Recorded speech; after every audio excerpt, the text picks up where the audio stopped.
I don't know if you can tell, but there's a dip right here in the pasture. That's where our chicken tractor was sitting. It was holding about 2 inches of water, and that seems to be my problem. So ultimately, I ended up knocking down the grass in the pasture on the high setting on the lawnmower. Got everybody who was alive back into the chicken tractor, and we're going to be moving them. Oh, by the way, I moved the chicken tractor from over there to here, which caused many problems. I used to have the wheels attached to the bottom of the chicken tractor using a C-channel, but I had to go with a wider C-channel and shim at almost like a 45-degree angle, because if you see the back of this coop, it slopes at an angle. That's how I was trying to get the wheels perpendicular to the ground. That didn't work, because what ended up happening is on this bottom 2x6, the pressure from the offset of the wheel basically split the 2x4 long ways. So my remedy to that was to bolt on some oversized angle brackets to try to keep it put together. That really didn't make much of a difference ultimately to that 2x6, but what it did is it gave me a platform to make a much more permanent repair.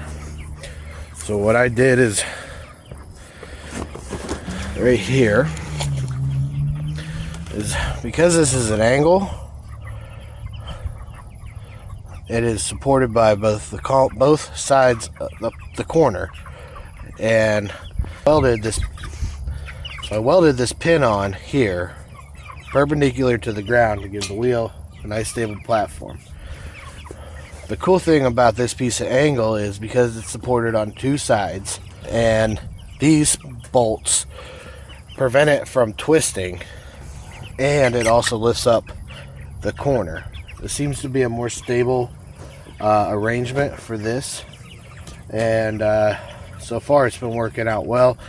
Don't mind the burn marks or the hack job weld. That is just a function of not knowing what the hell you're doing. We're going to move this and see how well it goes. Get these birds fed. They seem to be doing really well. They're getting big now. Got about 4 more weeks, 3.5, 4 weeks left until they're going to freezer camp.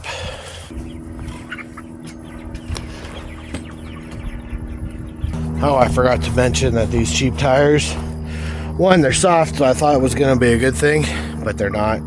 They give a little too much. In my opinion, I'd go with a harder wheel. The other one is when they were on the cant, traipsing across the pasture, the hub on this one detached from the wheel, and so I had to weld that back in place too. Hopefully that holds long enough to get these guys in freezer camp, and I can upgrade the wheels again.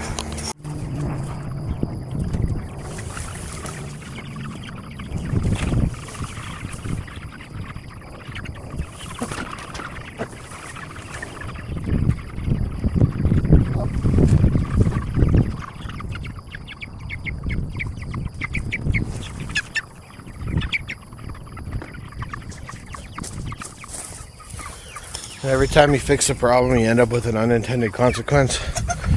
Well, now these birds are tall enough they can get out from underneath. So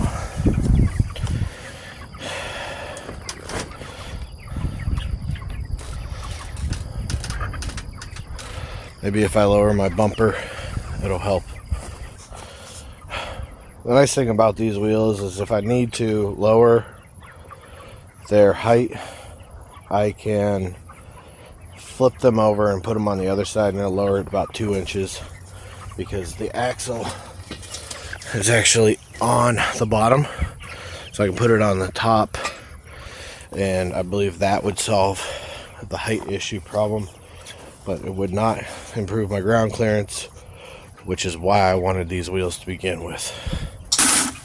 went to school for construction and had a professor that used to say, for every question you get answered, you end up with 3 or 4 more questions. And I feel like that's the same way with issues on homesteading.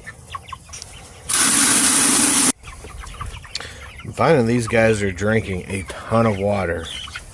I'll fill this up at night, and when I wake up in the morning, they'll have about 1/3 of it gone.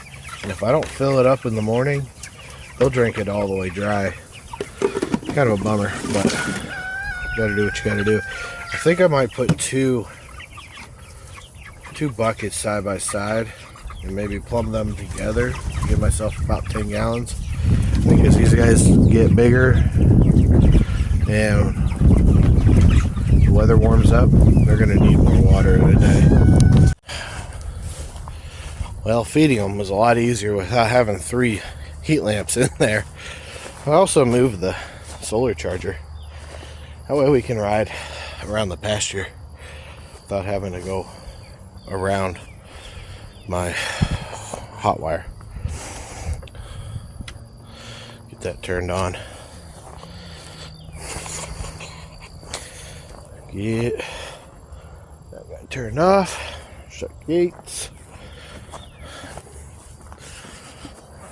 Move on to the egg layers.